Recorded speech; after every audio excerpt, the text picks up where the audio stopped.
म्यूकोलेटर sachet 200 मिली ग्राम और ये 600 मिली ग्राम की सूरत में भी मौजूद होता है।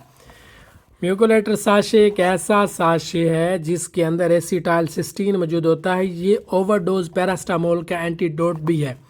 ऐसे अफराद जिनको सीने में बलगम जमी हुई हो, चपचपाहट वाली खांसी हो, छाती बहुत ज़्यादा बंद हो, सीना बंद हो, जकड़न हो, बलगम निकलने का नाम ही ना ले रही हो, तो ऐसी सूरत में इसका इस्तेमाल करवाया जाता है, जो कि बहुत बेहतरीन और अच्छा रिज़ल्ट देता है, बलगम को निकाल देता है। और इसके अच्छे और बेहतर रिज़ल्ट के लिए इसको सुबह, दोपहर, शाम या 2 टाइम इस्तेमाल किया जाता है। इसकी जो डोज़ है वो आपका डॉक्टर आपके वज़न और बीमारी की नौइयत के हिसाब से तय करता है। ये अच्छे रिज़ल्ट के साथ मिलता है।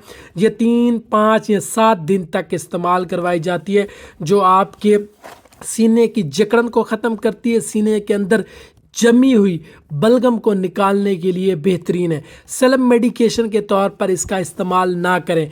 म्यूकोलेटर साशे ख़ासकर सर्दियों में इसकी डिमांड बढ़ जाती है और बहुत से दोस्त अहबाब, अजीज़, माएँ, बहनें इसको सेल्फ मेडिकेशन के तौर पर इस्तेमाल करती हैं। ऐसा करने से गुरेज करें। खुदारा अपने बच्चों को और बड़ों की सेहत का ख़ास ख्याल रखें। हमेशा अद्वियात का इस्तेमाल डॉक्टर की हिदायत के मुताबिक करें। और ये बताता चलूँ कि इसको इस्तेमाल करने का सही तरीका, बहुत से लोग इसको गलत तरीके से लेते हैं, जिसकी वजह से इसका अच्छा रिज़ल्ट नहीं मिलता। आपने क्या करना है कि एक साशे को नीम गर्म पानी हो, हल्का सा गर्म पानी हो, इसके अंदर हल कर लेना। ये पानी के अंदर हल हो जाता है। जब ये हल हो जाए तो खाना खाने के कम से कम 1 घंटे बाद आपने वो पानी के अंदर हल करके वो पानी पी लेना है। बहुत से लोग क्या करते हैं, इसको चम्मच में लेते हैं, ऊपर मुंह में अंदर डाल देते हैं और ऊपर से पानी पी लेते हैं। ऐसे नहीं करना।